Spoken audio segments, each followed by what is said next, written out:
Hey everybody, how you doing? Welcome back to the Gamers Rundown podcast. I'm your host, Gallifrey Madman, and the squeaky chair you'll probably hear throughout the podcast is my cohort, Dirty Ewok 75, say hello Ewok. Bonjour, troops. No squeaky chair here. Yeah, well, okay. What'd you do, buy a new one? No, I'm just sitting real still. I'm sitting real still. I tried to take the back of it off. That'd be a smart arse because obviously you'd mentioned it, and you mentioned that that. So I took the back off, and that's as far as I got. I can't actually get the whole thing back off without taking the entire bottom wheel. That whole fucking thing. I take all that off. The piston? I can, then I could possibly take the back off. But then on further inspection, I can't even do that because they've got it hidden with all the material and all the stuff that makes the chair up. So so I entered like a half a can of WD-40 onto it, and it made no difference. So I'm going to sit incredibly still, try not to squeak. I might even get myself a stool or something. There you See go. if that works. Yeah, see if that works. A little bar stool to go with the kind of lager that I'm just consuming while we do this podcast.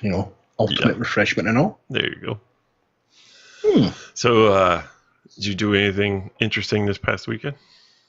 This past weekend, done a little bit of streaming, obviously for the channel yesterday. Mm-hmm. And I'm trying to keep busy. I've got to say, doing all that sort of Project Cars racing right now, and I'm in that mood where I'm jumping on the console, whether it be Xbox or PlayStation, thinking, right, what am I going to play? And I'll go to a game I've not played for a while, put it on, and then in 10 minutes I'm bored to tears. I am. Then you remember why you stopped playing it. No, it's not that. I don't know. I found myself just not in the mood to play it. I mean, we were talking before we came on air here about Horizon Zero Dawn, which is a fantastic game, looks really good. And as much as I enjoy playing it, I've got to be in the mood to play it. I was playing it most of the day today. Yeah. But I did download Until Dawn yesterday. Obviously, you were online when I did it. And I was enjoying that. It's a good game. Yeah, the sleep fairy's got the better of me yesterday because it was quite late. So I am going to play it again. This is something I said to you yesterday. Is I think Sony do it really well. They really, when it comes to the kind of the storytelling, the cinematic style games, I think they do it a lot better than PlayStation. You mean Microsoft? Yeah. Sorry about Microsoft. Yeah, I think they really do. And I don't know what that is. Obviously, better writers or what have you. But generally, when you see a game like that, and then Sony Entertainment comes up on the screen, it's going to look good. It's going to be quite polished and what have you. It's because Xbox has always tried to concentrate on the multiplayer aspect of games. Yeah, that's why they fall short on it. I mean, they have some good games that are, campaign, solo play, and stuff like that, but Xbox, for the most place, is always concentrated more on the multiplayer, the socializing aspect of gaming. Whereas your Sony is just for your antisocial people who don't want to speak to anybody. Not true. I tell you, I played Destiny since day one. I did it pretty much the entire thing on Xbox. The last 2 months since I've switched over to PlayStation, and I did nothing on Xbox other than play. I soloed everything. I lone wolfed the whole game. I always play. I played with a couple of friends here and there, but that's about it. Never did the raids and all that. But 2 months on PlayStation, I'm already part of a clan. I do raids. I'm doing nightfalls. I'm doing all this stuff, and it's, I don't know. I just, the community is just it's now the game sold better on Xbox, but as for me, I wish I'd have been playing Destiny more on PlayStation 4 right from the get-go, because I'd probably been a lot further along sooner than I was. So It's just, I don't know, it's a better community for me these days. I don't know whether it's just because it's the older crowd and most of your squeakers are on Xbox. I don't know. I think maybe you've found sort of a niche, a little niche in the gaming world, mate. Some games have that, even when they're released on multiple consoles, they'll do better on one than they will on the other. But that doesn't mean that it's necessarily better. Like say, there's loads of people on Xbox on Destiny. I probably maybe more than PlayStation, but it's finding that little groove that you're quite happy in. And you said yourself, you found it on PlayStation that you didn't find it on Xbox. Yeah. And that happens with games. I suppose that's what gives everybody the options that are out there, and it creates the competition between the consoles as well. That's always good to have choice, Yeah, I mean, like for me, Shadow of Mordor, I got it for the Xbox, and I played it religiously. I loved it. I played loads of it on Xbox. Then I got bored of it, so I got rid of it. Rebought it for the PS4 because I knew how good it was, and I've hardly touched it. And I go on and I can't be arsed. I went on and I was going to do a stream or something, and I went and do it, and then realised, I've forgotten half the stuff. I'll go on and be right cocky, and I thought, so I am considering either just rebuying it for the Xbox and picking up where I left off because I was quite far on. I don't know. We'll see. Yeah, we'll see what happens. I mean, like I bought Doom for Xbox, which I know you don't like. Okay, however, I bought that, and I probably touched that. I've touched it. I bought it over a month ago, and I've maybe touched it twice. But it just give me options. But I think the problem I've got now is because I bought an external hard drive for the Xbox, you've got all that space, and you feel the need to fill that space. So when there's a cheap game, you go, "Oh, I remember that. That was awesome in the 360." You go, "I've got to buy it." So you buy it. Yeah. And sometimes it doesn't work out the way you think it's going to. Like I bought Kane and Lynch, Kane and Lynch 2. Now I remember the original for the 360, and it was a good game. I thought it was a good game. But I couldn't remember much of the second one. So it was free on Xbox Gold. So I downloaded it thinking, this is going to be good. This is going to be really good. I'm looking forward to this. And then in 10 minutes of playing it, I was like, this is terrible. This is awful. Even if it was on a 360, which I've got here, it's awful. And I then remembered why I got rid of it the first time. So that got uninstalled rather quickly. Yeah, it did. It got uninstalled rather quick. Yeah, I've just recently bought a whole bunch of games for PlayStation because they've got that mad sale going on. So I just unloading, my wallet basically. Some great deals going on between Murdered Soul Suspects. I bought the whole Trine trilogy. I finally rebought Resogun, which I had with an earlier account on PlayStation. Game called Resogun.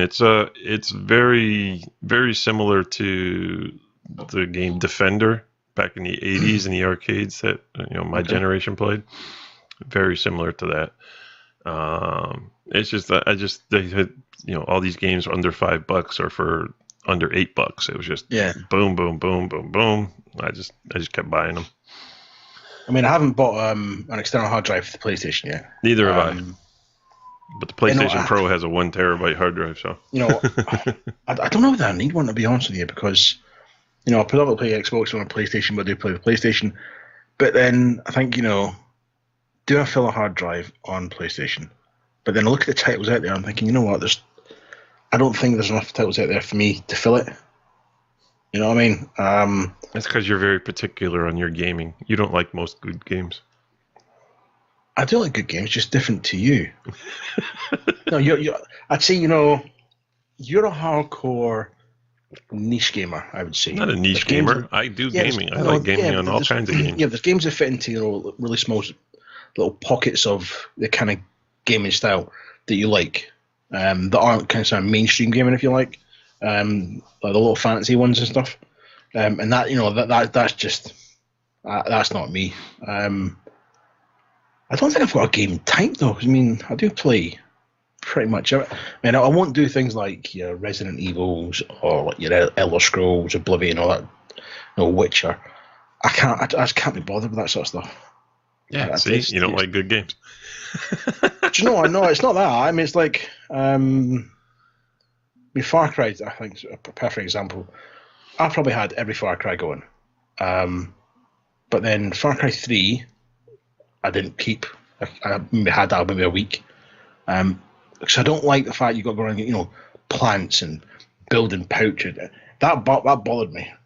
It really bothered me. Far Cry 4 I had, but for some reason I re-downloaded. Don't know why. I think it was just something to play. It was going cheap. But I can't get bored with it. For me, there's got to be not enough going on, enough action. Now, this is kind of contradictory because in Horizon Zero Dawn, you've got to do all that. But for some reason, when I'm playing Horizon Zero Dawn, it doesn't bother me. I don't know why.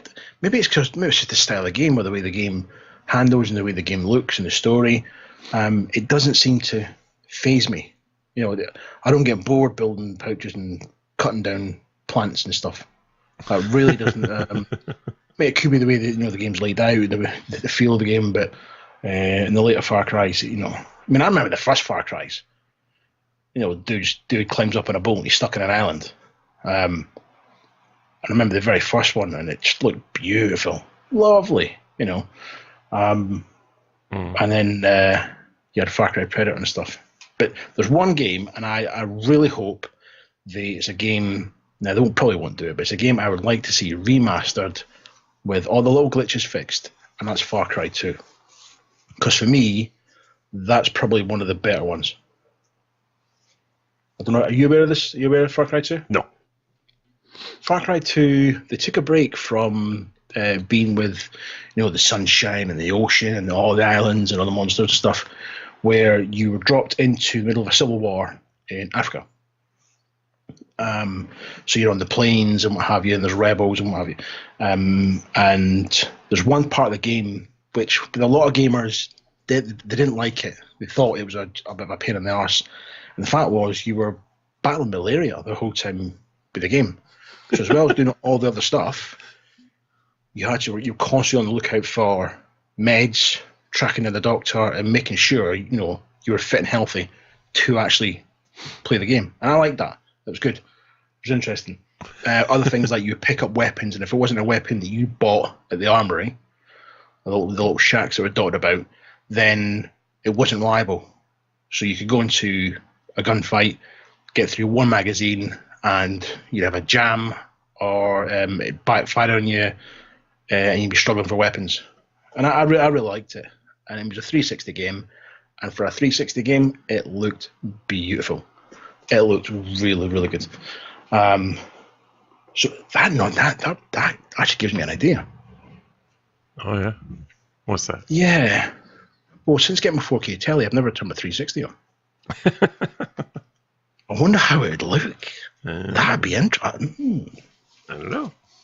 That's giving me food for thought. Yes, it is.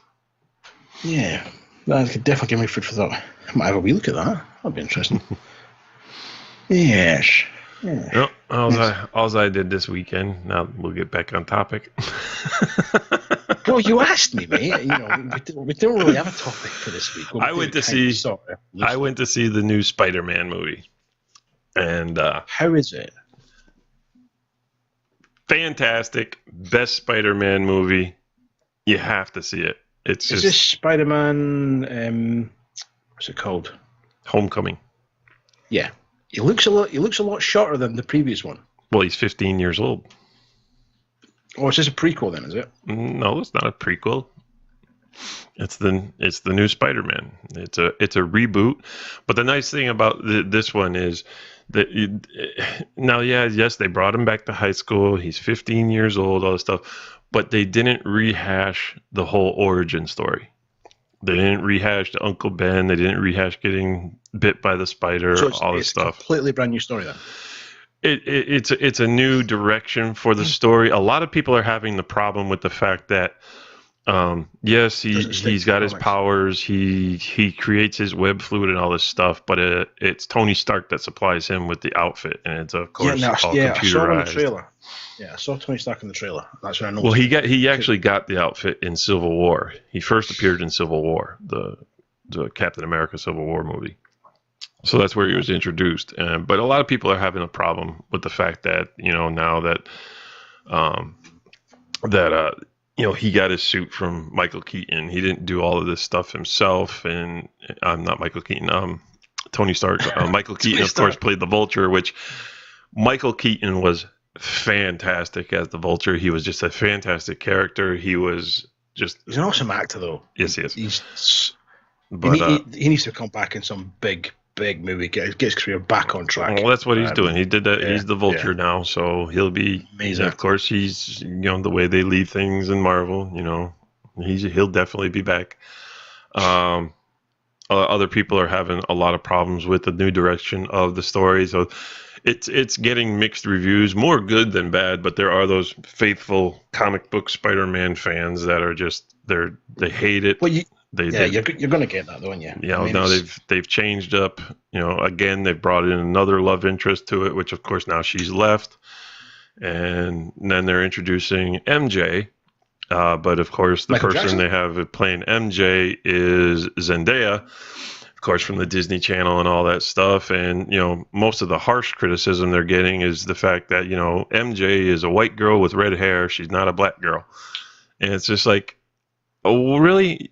See, With all the characters in movies that have been changed and all this stuff, you're really going to have this problem now? I mean, what's the big deal? This is something that seems to be now. Before we get into this, listen to what, because I'm sure guys got a view on this. Listen to what we've got to say and take it for what it is. We're not getting, we're not digging into something here. At the moment, whether it be the gaming world or movies, there seems to be this thing about race at the minute, and it's overshadowing perfectly good games and really good films for no apparent reason. You can have a fantastic film, and it's like, oh yeah, well no, this black guy didn't get it, or this Asian woman didn't get it, and they start talking about pay, and they're taken away from what it is. I mean, if these people really felt this way, then they wouldn't appear in the movie. They wouldn't do it. They wouldn't sign that contract to say, I'll take so many millions to do this or whatever it is that they're going to do. And it's it's getting slightly annoying because as soon as one media outlet gets it, it's like a tramp on chips, mate. Everybody wants one. Do you know what I mean? Everybody wants their piece of it, and the more people that have it, it gets twisted, and before you know it, you've got a movie that's making millions. All of a sudden, you've got directors being questioned. You've got the casting team there getting questioned about their motives as to why they hired this person, why they hired that person.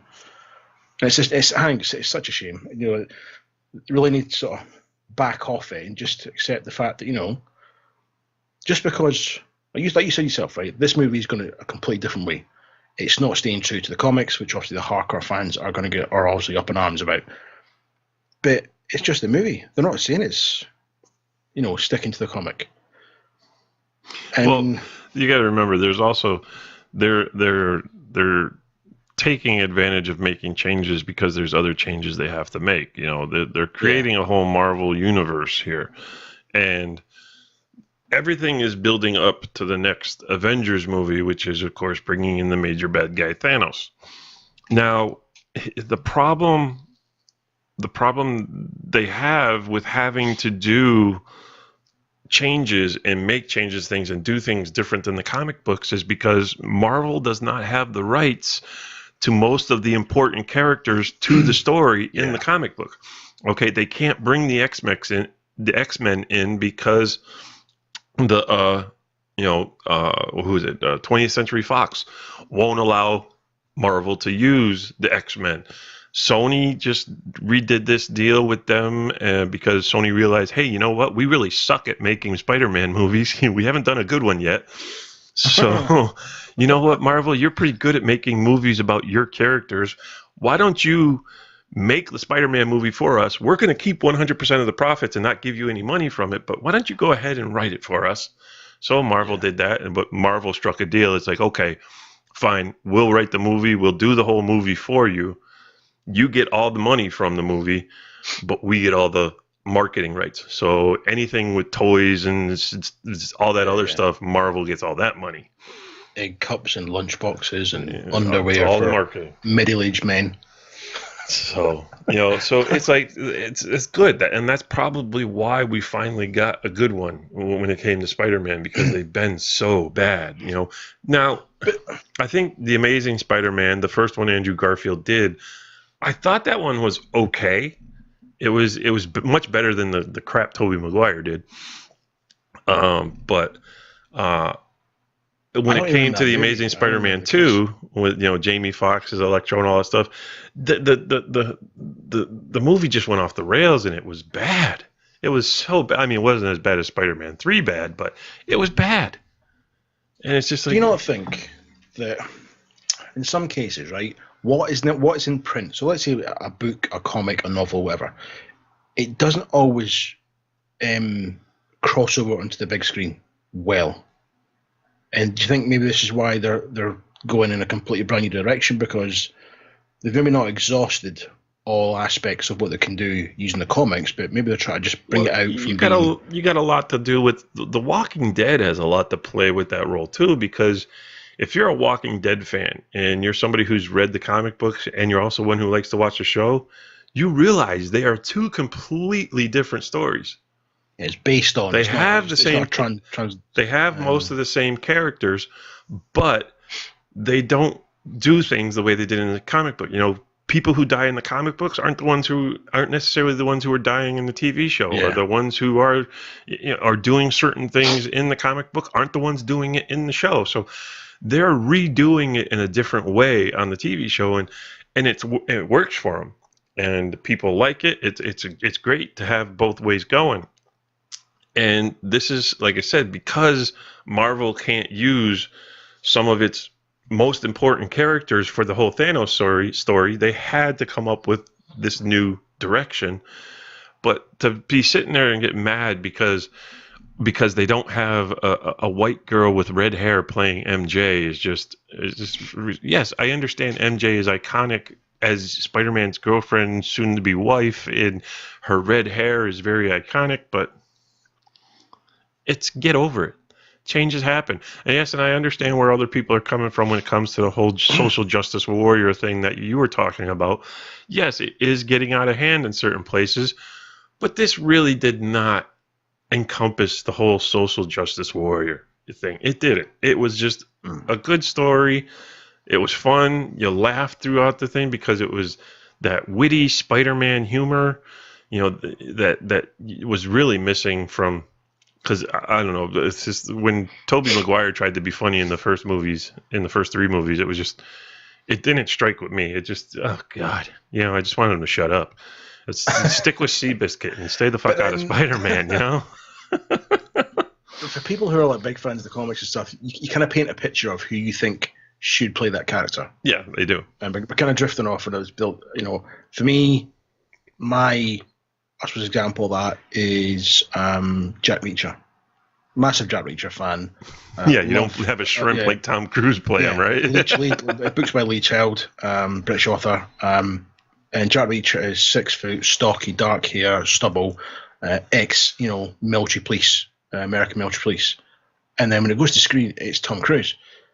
Now, when I saw the trailer, I thought, oh no way, he's so wrong for the part.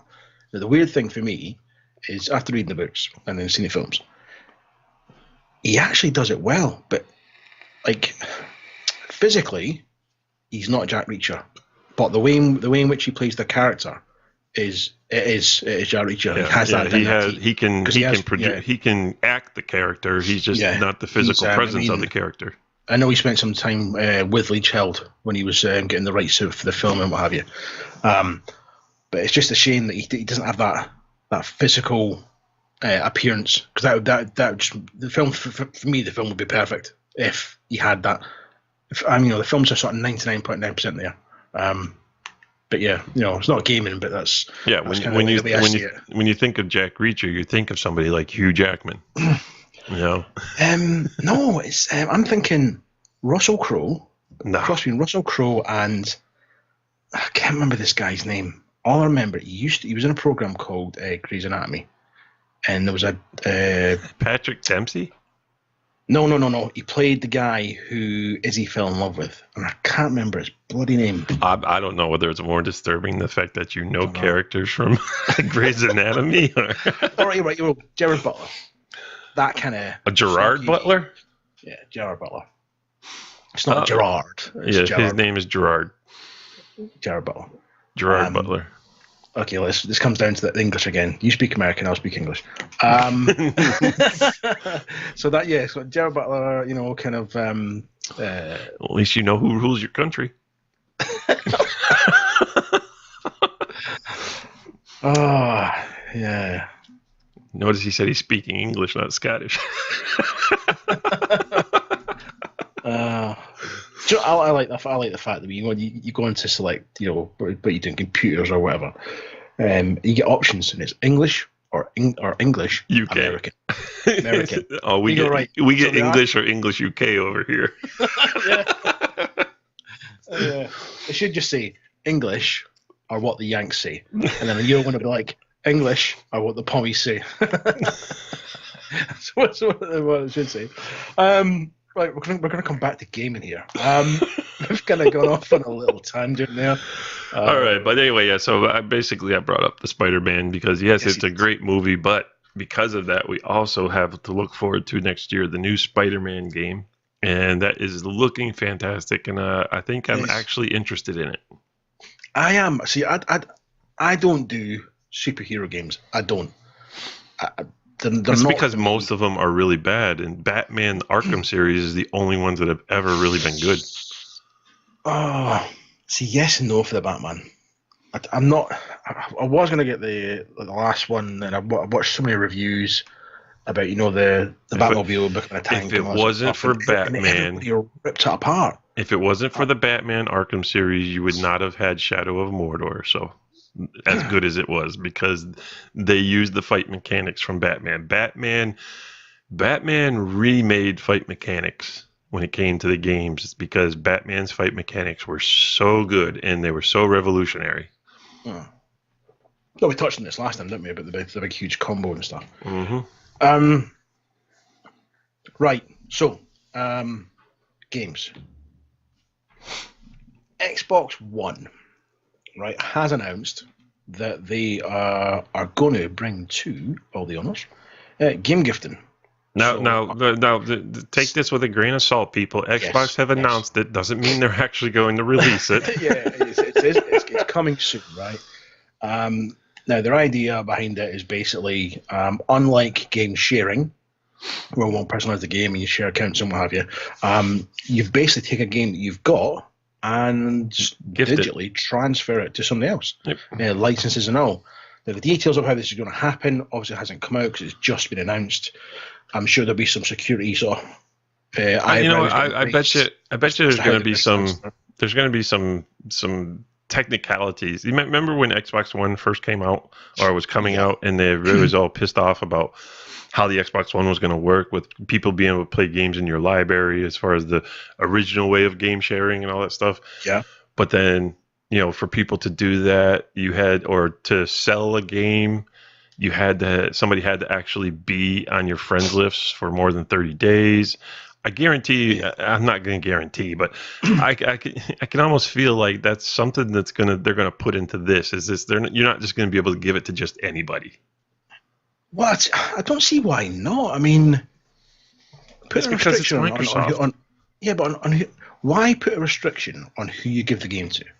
It shouldn't matter who gets it. As long as that person is an Xbox member, they have a gold membership, transfer it. It shouldn't matter who you give it to. Mm-hmm. And I think if they turn around and say, well, you can only transfer the licenses to someone's on your friends list, I mean, it's a bit pointless. But then again, the other side of it is, why would you give your game to somebody you don't know? You just wouldn't, would you? But I suppose if they make it that it's friends only, it stops some poor little schmuck who's got a 500 gig standard hard drive, turns his Xbox on, and he's got like 40 games waiting to be installed because people have went, oh, is this a gamer tag? Oh, wicked, yeah, I'll just send them the stuff I don't want. So some poor little guy's Xbox just burns out, just trying to download 40 games. I can tell you one thing to expect when this thing comes out, or if it comes out. Okay, because you see it now now that they've done clubs and stuff like that, and you join a club on Microsoft on the Xbox. I know where you're going with this. And you're sitting there, and of course your activity feed, you'll see guys commenting on stuff about that game for the club they belong to or whatever. But you always get that one. Anybody interested in game sharing? I want to be able to play this. I have this. Now we're going to end up with people going to be sending out messages. Anybody got a game they want to give me? all the little Olivers of the world, of the Xbox world. They are right there. You know, I do think I like the concept of it. I do like it. I mean, I've got games that I've downloaded. I've got a bunch of games I can give away. But the weird thing is, like, you and I have a lot of games, right? I've got games that are sat. I've got like over 60 games waiting to be installed that I just have no intention of playing again. I've got over 60 games that are installed that have yet to be started. Yeah, okay. That have have no intention. And I don't know if they're going to be because I'm always on my PlayStation now. It'd be nice just to give them away, like Xbox charity, if you like. It's for charities, for the children. But then. The other thing, here's something that just popped into my head. Yes, that's what that noise was. That wasn't the chair. Ratings. Obviously, if you're transferring a game, how are they going to control the ratings of the game? Because obviously we all know that, every 12-year-old and his dad goes down to the shop at midnight to get the next Call of Duty. So if you've got a game that's rated 18, Microsoft are going to have to come up with a way that stops you transferring that to someone who's underage. Or else, the legalities for them. I don't think so because they don't stop accounts from those 12-year-olds from playing Grand Theft Auto. Yeah. Once the game's bought, it's different. But if Microsoft are actively going to transfer a game from one account to another with the licenses, which obviously state the age in which you have to be to play that game, there's got to be a legal grey area as to how they do it without breaking the law. Because if Microsoft go, yes, we're going to transfer it, bang, and Microsoft then supply somebody who's underage with that game, then they are breaking the law. So I think that's a gray area because I don't know if you're going to be breaking a law because you're not selling the game. You're not selling the game. Yeah, doesn't matter. Microsoft will be in charge. Maybe over there, maybe you protect your children over there. Over here, people don't care. No, you give them AR-15s. Damn straight. We give them a mobile phone. Anybody who doesn't teach their children proper gun control at a young age is just stupid. Children need to learn about guns. They don't need to wait till they're older because then they get curious. When you keep something away from children, they get curious about it. So the more you teach them about it, the more they know about it. They're not going to care about it because they already know. See, I'm big on I suppose age gaming. I have it's more than a pet hate. It's a really grips my shit. Is you go in a game like Grand Theft Auto, COD, whatever you want to play, you turn it on and there's a squeaker on the mic. Everybody's annoyed at that. God, this is where I think I don't know how they would do it. A way of actually policing who plays games. I mean, I remember way back when, right? I queued up at the local supermarket, 12 o'clock at night, for the release of Call of Duty World at War. Me and my mates went down. Yeah, for those American listeners, that's what they call regular stores over there, supermarkets. Over here, the grocery stores are supermarkets. No, this was like a big superstore thing. Over here, supermarkets are grocery stores. Of the Walmart chain group. And we must have been stood there for a good hour and a half. And in the queue was this guy with his two kids. And they're talking about it. I'm thinking, you've got to be buying it for you, surely. So after over an hour and a half waiting, the queue starts going. So by the time we even get there, it's like, 2 hours is come and gone now. So we get to the counter, and they're ahead of us. The next thing, all hell breaks loose. There's this dad going absolutely nuts, why he can't buy games, blah, blah, blah. When clearly he's there to purchase something that's rated for 18 and above for his two sons that looked about 9 and 10. Well, firstly, why is your 9 and 10-year-old up at 2 o'clock in the morning? Why? They should be in their bed. This is like middle of the week. They've got school in the morning. Or maybe I had different plans, you know what I mean? But I do think age rating in games, I would like to see it policed. I would. I mean, I haven't mentioned YouTube tonight, but I'm going to. I love going on YouTube. I mean, you hear all these fails where you've got some kid going nuts. There's a classic one where a guy pretends to be Microsoft admin, and he tells this kid, it's on Call of Duty, he tells this kid that basically he's going to ban his account, blah, blah, blah. And the next thing you know, this kid's mum comes on the mic. And I mean, the guy is doing the prank. He holds it. He does really well. And this mother on the other end is going absolutely mental. She's going bonkers. You can hear the kid in the background sobbing his little heart out. And I just don't think they should be there. If games are 18, you got the 18 to play it. Simple as that. Maybe I'm a bit too rigid, but that's just me. But yeah, so Xbox are doing this this game gifting thing. It'll be interesting to see. I do think the legalities do need to be ironed out. That's just the way my brain works. But it's a good thing. But then you didn't mention what I thought you were going to mention, which was Xbox Live. Gally's little thing Nicholson, right?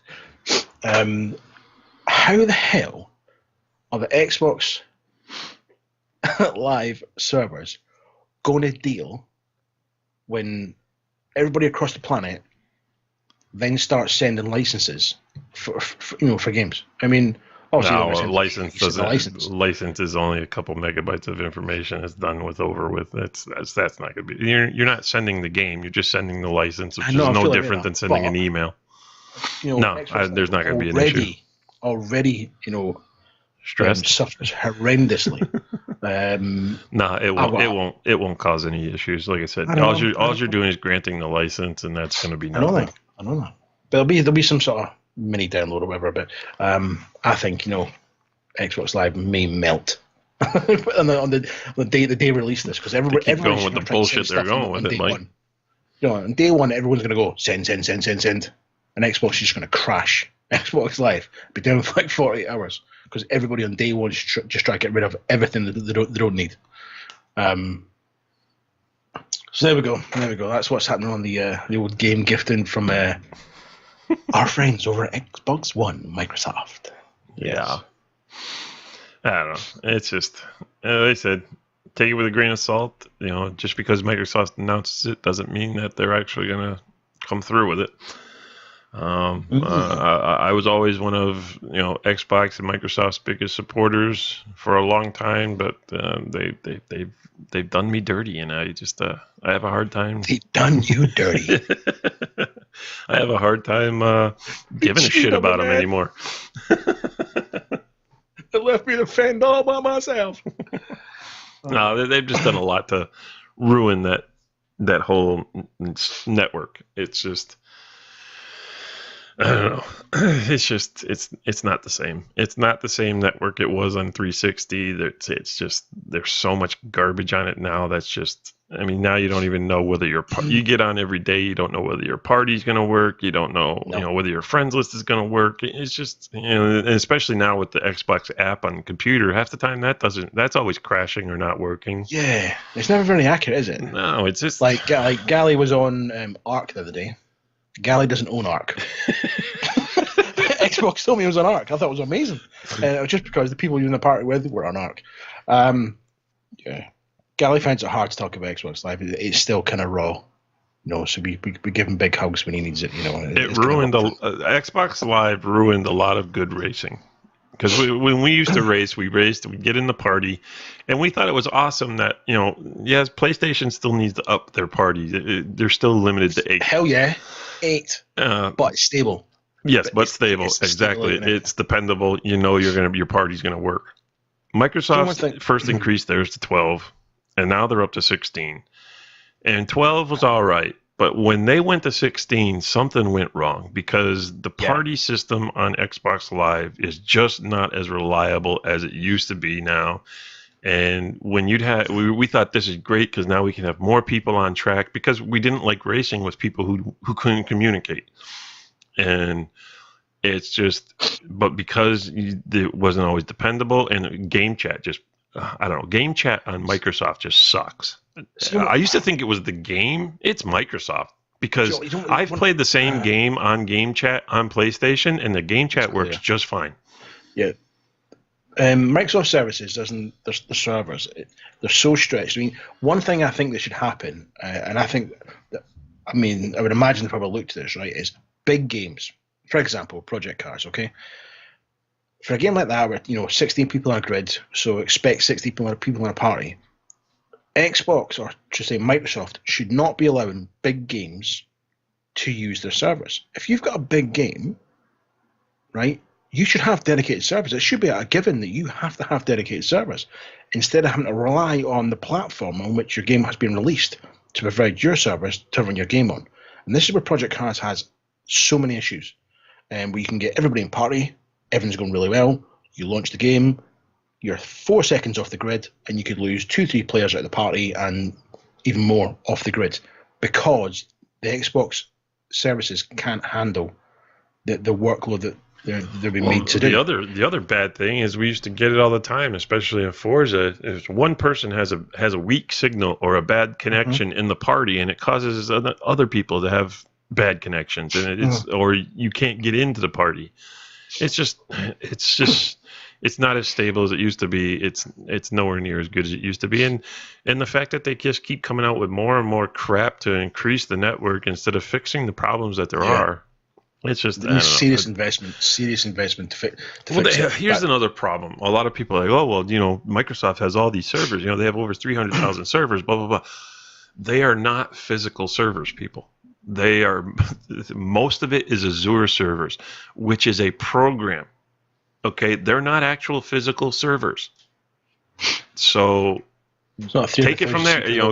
Take that information and go research what Azure servers are and all that, and realize the difference between an actual physical server and a server that's actually a program.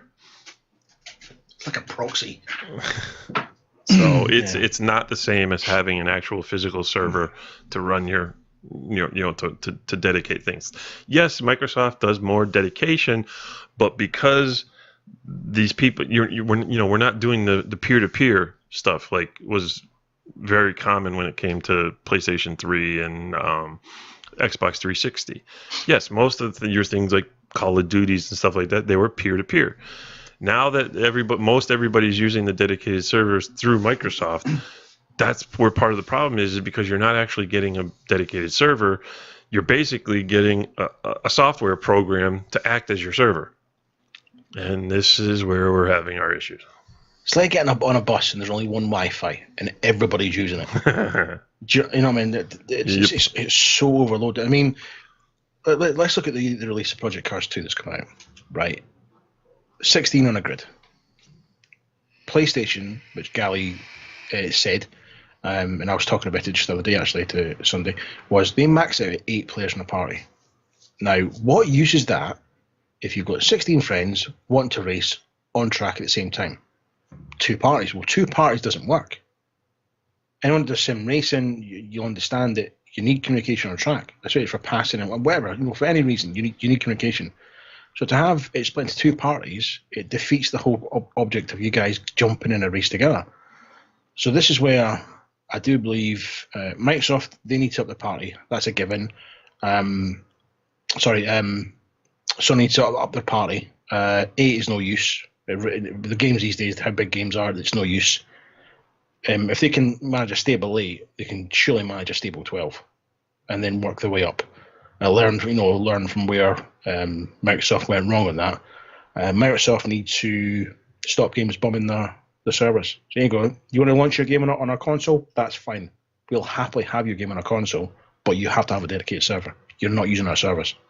And I think if they made that a given, I think, in a very short space of time, say, 6 months to a year, you would see a massive change in the way Xbox Live actually operates.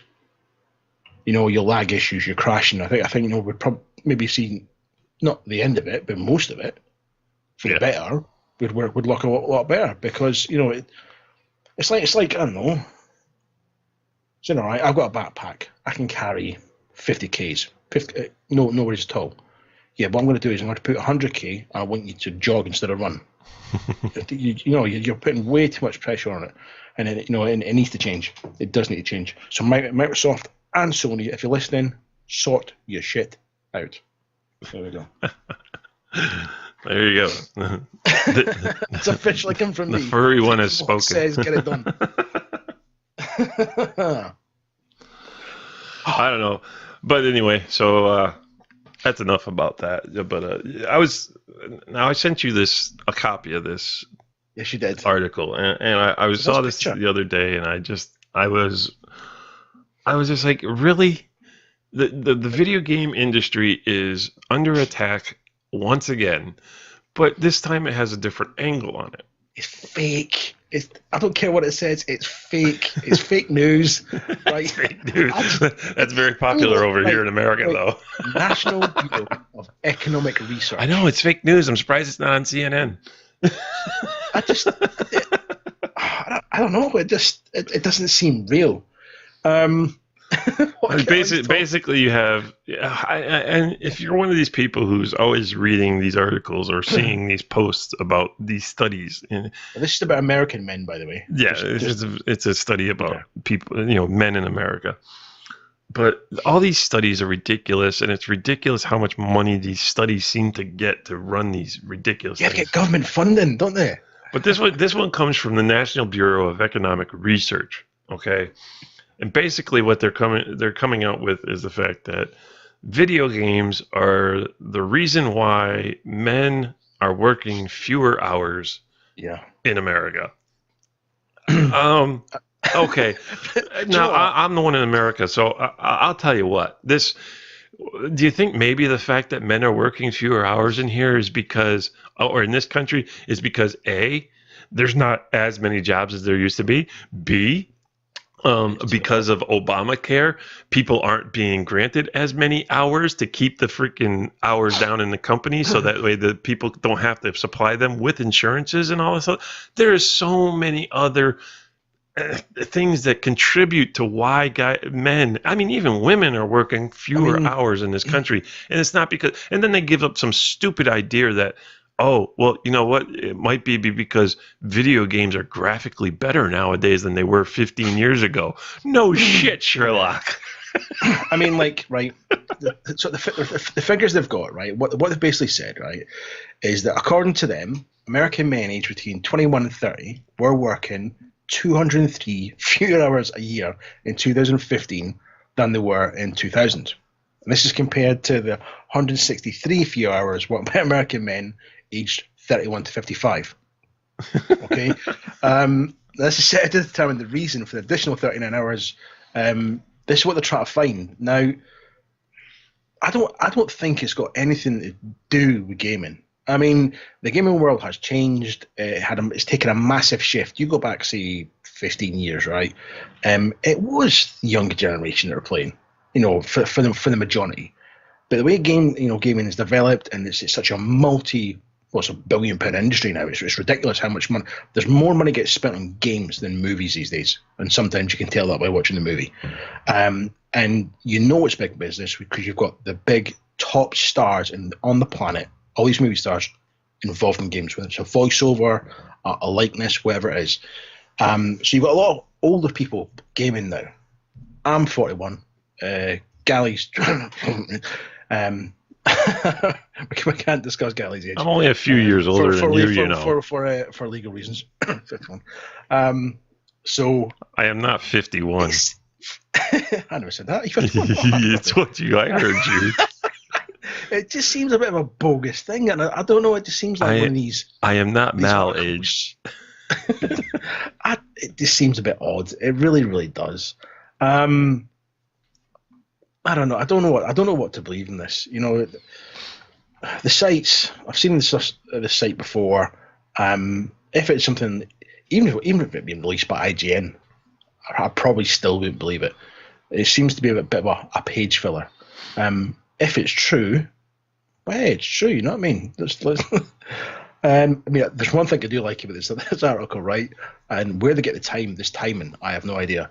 The Economists discovered that American men aged between 21 and 30, nearly 60% of their 2.5 hours of leisure time per day is spent playing games.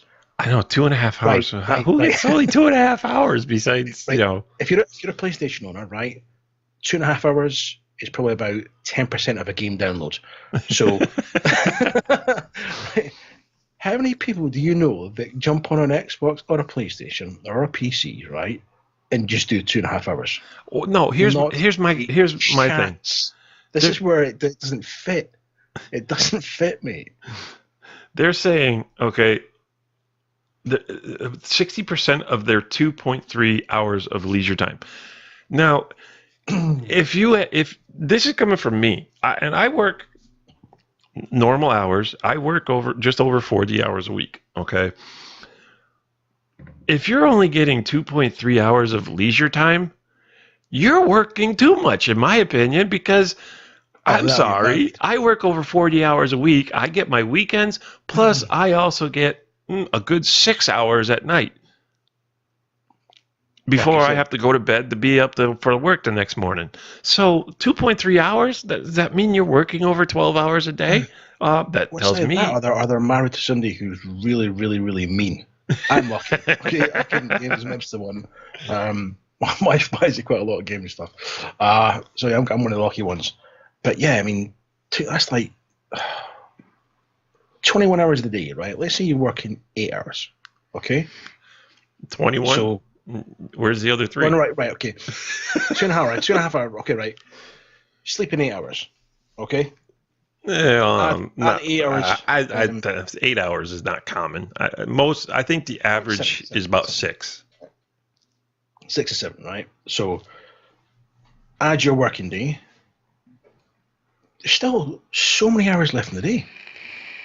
So, what are you doing all that time to only get in 2.3 hours? Well, and that's not your game. That's so if you're saying 2.3 hours of leisure time, that means that they're still only just gaming over what 1.25 hour. Okay, almost an hour and a half. So they're gaming for an hour and a half a night. Now, me and people on my friends list, we well exceed that. Yeah. Okay, and this is people from the UK, which I have a large amount of people on my friends list from the UK, and I have several people from Canada. So this is not an American issue. This is global. It's global. People spend more than an hour and a half gaming. If you're an hour and a half gamer, then I mean, really, are you really a gamer? I mean, how, do you have time to play anything but one game in a year? I like this statement in the article, which is quite cool. The researchers also point out that young, non-college educated men, basically your normal Joe, right, who spend more time playing video games than their older counterparts, are happier than other age groups. So if you're educated, right, you're unhappy as fuck, right?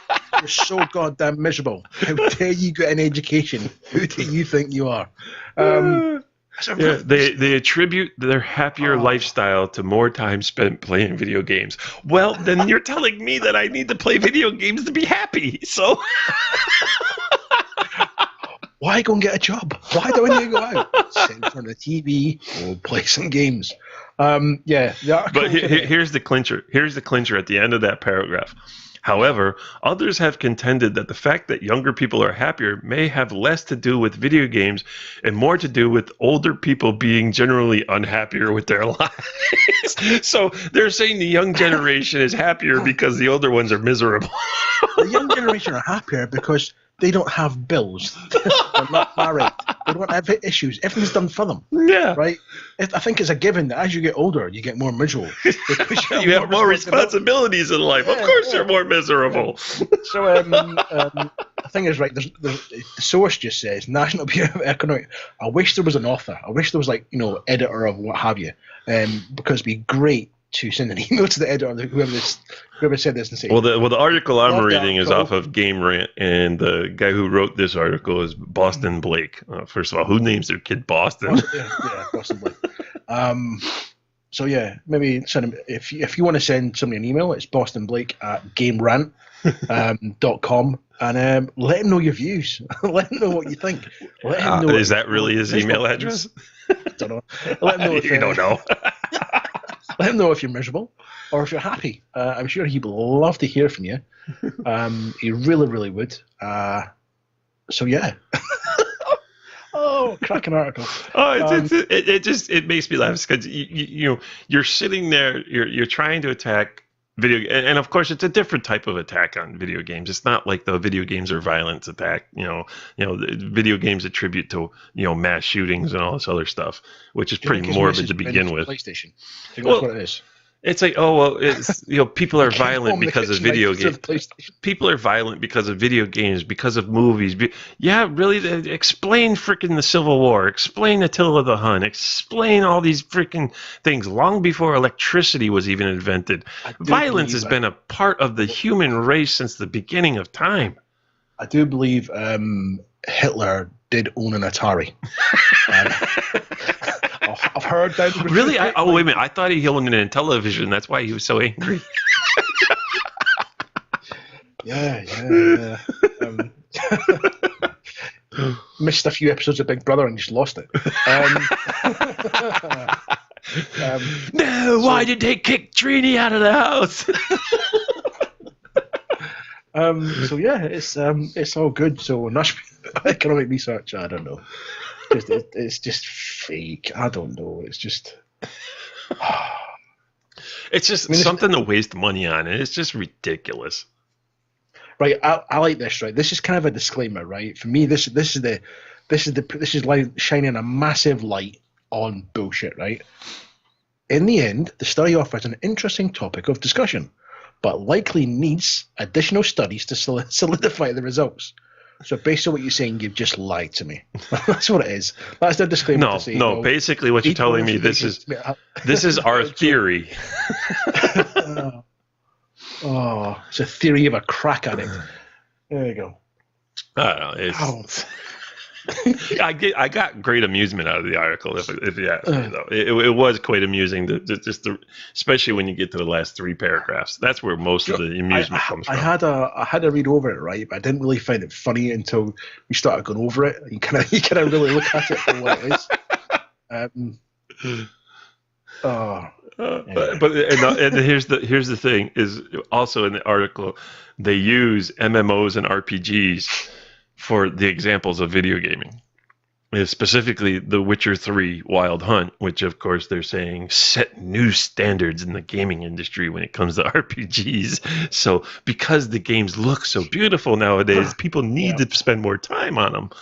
Oh my God. I just no, not having it. What's the picture at the top? I don't know what game's that. Looks like something you'd play. I've got to say. It's Zelda. It's the Breath of the Wild. Okay, we'll leave that one there. We're not going to talk about that game.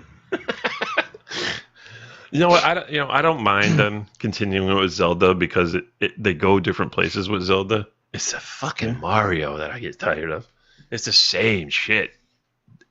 Game after game when it comes to fucking. And now you've got that ridiculous Mario and the Rabbids coming out from Ubisoft. Oh, did you see the article about the? It's one about Destiny 2. I'll let you read it. We'll bring it up next week. But it's just anyway. That was our amusement that we got. You just mentioned that rabbit thing, right? Yeah. I'm scrolling down as we're doing this, right? This same website, right, GameRant.com, has said the 5 most exciting video games of 2017: Destiny 2, that's a given. Mario and Rabbids Kingdom Battle. Marvel vs. Capcom Infinite. Splatoon 2. the Uncharted Legacy, Lost Legacy. Well, 2 of them are right. The other 3 I would say are the most exciting games that came out. I will give them Splatoon. Splatoon is really a fun. Well, it's one of those games like Friday the 13th. Okay, Friday the 13th is nothing special. It's not really that great of a game. But if you have a group of friends to play with and you guys just get together and you play this game, the game is actually phenomenal for just getting together and playing online. And you just have a laugh, a riot, and you laugh at people's reactions to being killed, or begging Jason not to kill them and stuff like that. So you actually have a really good time. And Splatoon is one of those games to where it's, yes, it's a kid's type of shooter, but the premise of the game and the action that goes on, and like I said, if you're in a group of randoms, yeah, that's one thing. But if you actually have friends to play with, because I played the first one on the Wii U. And Splatoon is actually kind of fun to play. So I'll give them Splatoon because that's actually one of the new IPs that Nintendo came out with that I was actually pleased with, saying, well, look, at least they gave something that, provided entertainment and amusement and so forth. But it was different than fucking Mario. I mean, okay, you want to keep Mario Kart? People like Mario Kart, that's fine. But stop with the other bullshit. Nintendo Factory should be burned to the ground. The Super Mario, the Brawl or whatever that's called. The fighting game one. That's fine. You can keep that too. But I think if Korea really, really want to target, it's kind of a reference to recent events. The Nintendo Factory would make a beautiful target. Wipe out all traces of Nintendo.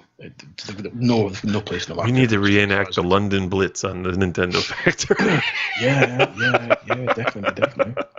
Oh, newsflash! I'm scrolling down this. Keep scrolling, it just goes to page. Wow, now this is brand new. I would not expect this from Call of Duty. I really, really wouldn't. Zombies. Okay, enough of that. That's the news there for Call of Duty. That's because they realize Aliens failed. Yeah. Which I'm hoping we get a taste of soon, a new Aliens game, because I loved Alien Resurrection, or not Resurrection.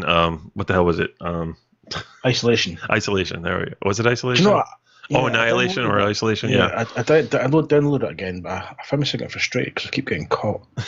I'm trying to tiptoe, and then I think, right, so it's cool. It's gone. But it's known Xenomorph will find you. Yeah, it's known when to run and when not to run. You think, if I run, he's going to hear me. But sometimes you run, you go, oh, is that all I had to do? After 55 attempts, you go, I don't have to creep here. I can actually run.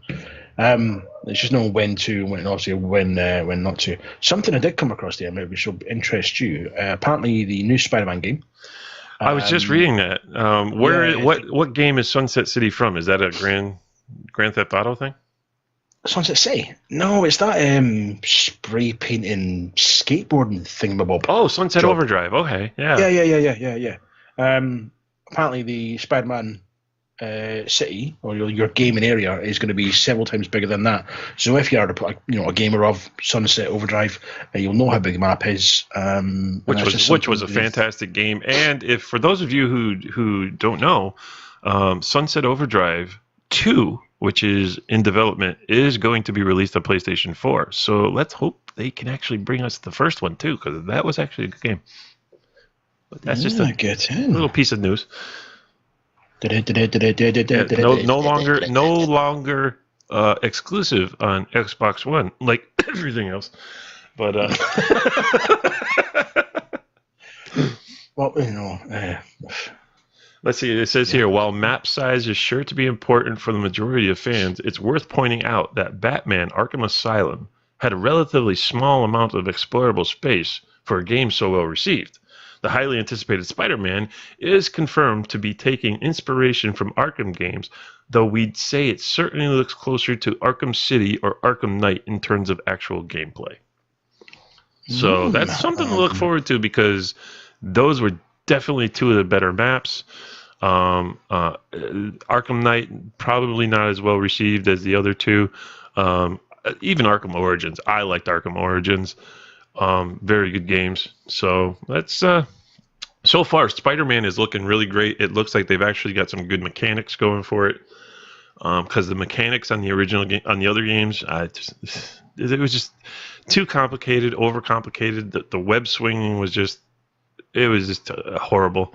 But this one here looks like it's going to have some, they've learned from things like the Batman. Like I said, Batman had really innovated and revolutionized the fight mechanics when it came to games, and a lot of people have been using that as the base. And hopefully now this, and of course with a studio like Insomnia Games, they make quality games. So it looks like we're finally going to get something of good quality when it comes to a Spider-Man video game. Something I have just come across where I think this actually gives me a little bit of a chuckle. It shouldn't do, just because I know there's people that play this horrendous game. Ark. Right. Survival Evolved price increase is causing major controversy. Yes, that is right. They're putting the price up. Before its release. Yeah. Well, it's not actually. It's not actually a game yet, is it? It's kind of. What do you call it? Game review? Is it released or in game review still? No. What is it? You download it. It's not an actual game, is it? It's I don't know what it's called. But actually, the full commercial release of Ark comes out on 8th of August this year. Okay. Now, apparently, many fans were unhappy to witness the game jump from $29.99 to $59.99. Personally, if it was $2.99, it's still too much. It's the way I see it. Not my cup of tea. No. But I mean, again, I don't know. I have a problem having to constantly play.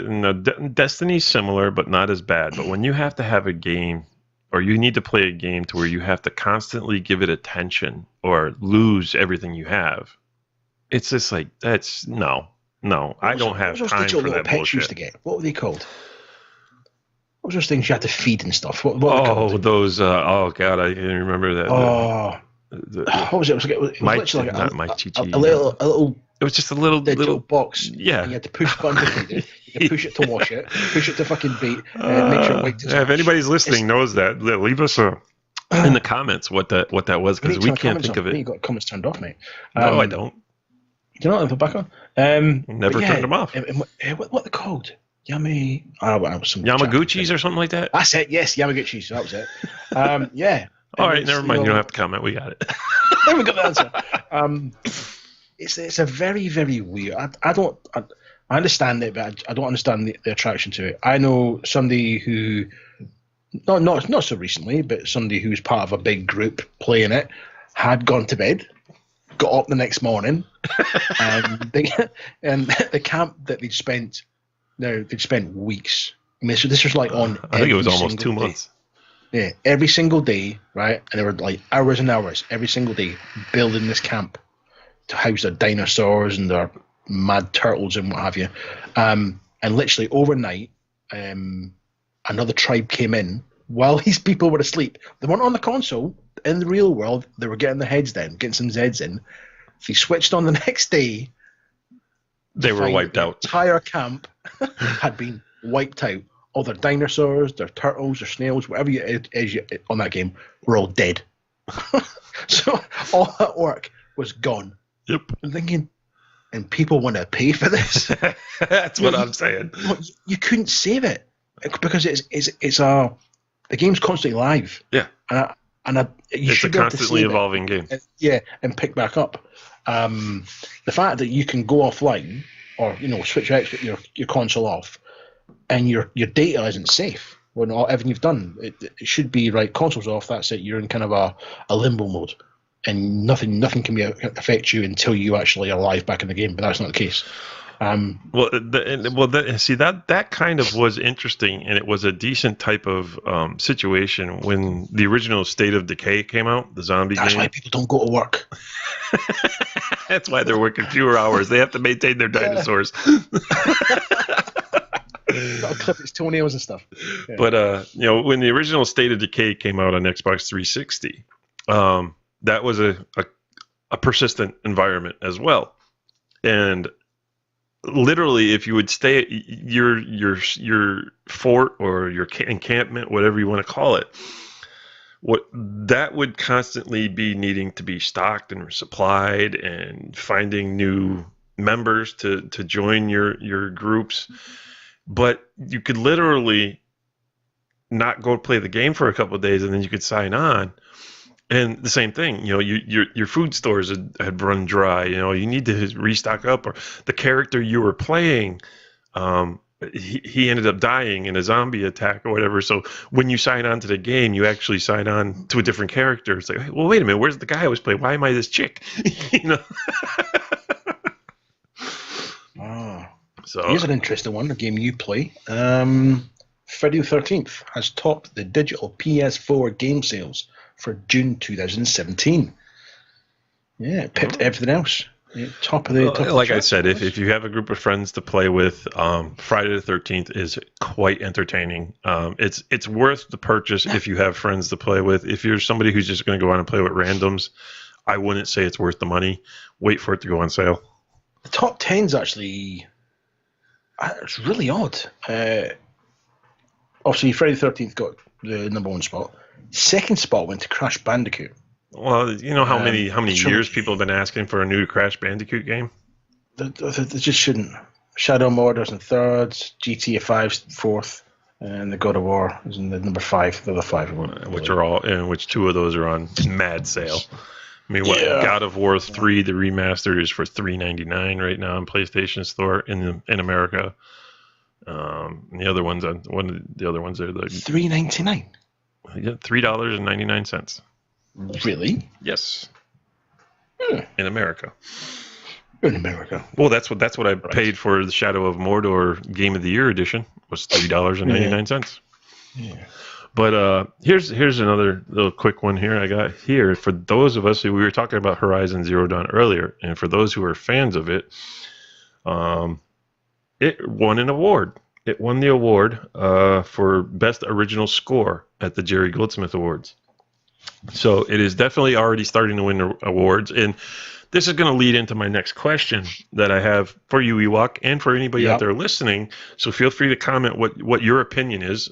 What's gonna get it? What's gonna top the spot? What do you feel? Which game out there is this year's Game of the Year game? Ooh, God. So far, wow. I think for PS4. No, there's no PS4. It's Game of the Year. It's just Game of the Year. Doesn't matter what system it's on. That's not how Game of the Year works. At the moment, I'd probably say, Horizon Zero Dawn is definitely up there. Because it's one I own, I want to play. Look at all the Xbox games I play. At the moment, I'd probably say that's an extremely strong contender for Game of the Year. But then, you've got the other ones like your Mass Effects and what have you. But Mass Effect, no. Mass Effect is not even going to be in the running. Right. Even though I think it's a great game, it's a 9 out of 10 for me. Okay, and yes, I'm a major Mass Effect fan, but for me, all those quips and complaints people were having about the game were not as big of an issue as people were making them out to be. It's definitely not going to be in the contention of any type of awards. So, right. Well, in that case, it's Zero Dawn at the moment. I'm not even going to say that. I'm going to say right now, Horizon Zero Dawn is Game of the Year because, one, there is nothing out there that has been released within the year that even comes close to it, and there's nothing on the schedule that I see coming close to it. Now, see, the thing is, by the end of the year, there's a few games coming out. No. So, nope. Destiny's certainly not going to do it. It might do, mate. No, there's too much bad blood for Destiny to get caught up in that. I think the big contenders for me that possibly could knock them off would be Call of Duty. For the people who like it, it's highly anticipated. It really is. Everyone's looking Call at of it. Duty is trash. Call of Duty Yes, is I know, junk. I know. Call of Duty has no But, business winning yes, awards for but anything other than the Yes, most but you've got to annoying look at freaking the franchise out there. gaming, the audience looks at. You've got Horizon Zero Dawn. I reckon Call of Duty will be up there in the run-ins. If Call of Biasly, I tell you what, biasly, I would say Project Cars 2, but it's been a bit biased about that. if Call of Duty Originality. If Call of Duty wins Game of the Year with the crap they keep putting out, and they happen to win it, which yes, they have won. I do believe it was Black Ops 1 that won Game of the Year. I believe. Are you going to fuck off the Nintendo? No. If Call of Duty wins Game of the Year, I will consider giving up gaming. Really? Yes. Right, Activision, are you listening?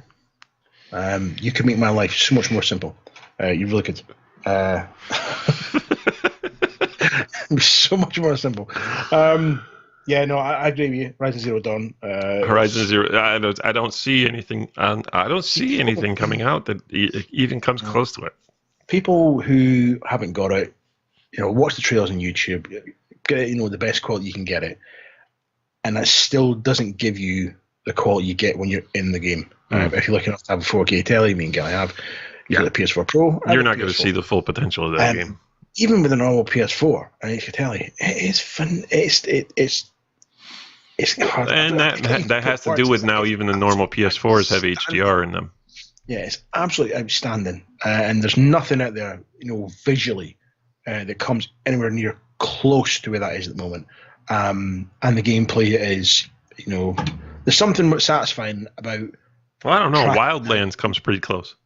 Robot dinosaurs. There's something quite satisfying about that. There really is. It's not easy, but there is. Wildlands. I think the only contender to go up against, and it might give it a hard time, would be Shadow of War. Because was it Shadow of Mordor? Didn't that win Game of the Year? I think it did. I do believe it did. Massive. I think that's the only game I see in the Horizon that's even in contention against Horizon Zero Dawn for Game of the Year. Yeah. Actually, I don't know if it is because I don't actually know when the cutoff is for Game of the Year. I don't know if it's similar to like movies.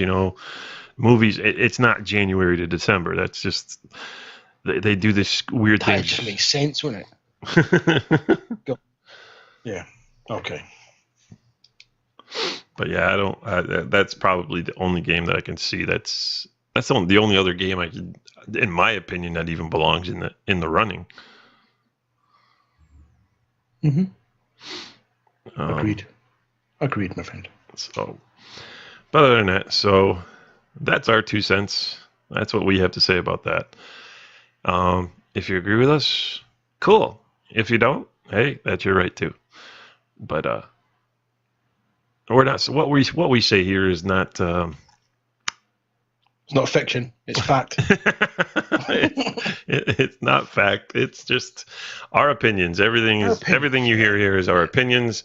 Other than as far as what we think of the games, other facts we do give. Yes, we are giving you facts on certain things, but as far as our opinions on games, that's just our opinions on what should win, what shouldn't win, what's good, what's not good. Everybody has their opinion, and when I say things like Call of Duty is shit, well, that's my opinion. It is, but it's just my opinion.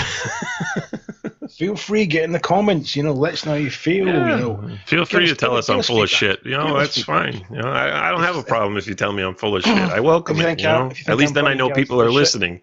But yeah, I mean, if you like what we have to say, hit the like button. If you don't like it, hit the thumb down button. If you like what you hear and you want to hear more, hit the subscribe button. So that way you can be notified when we do release a new podcast or a new a broadcast from playing on PlayStation.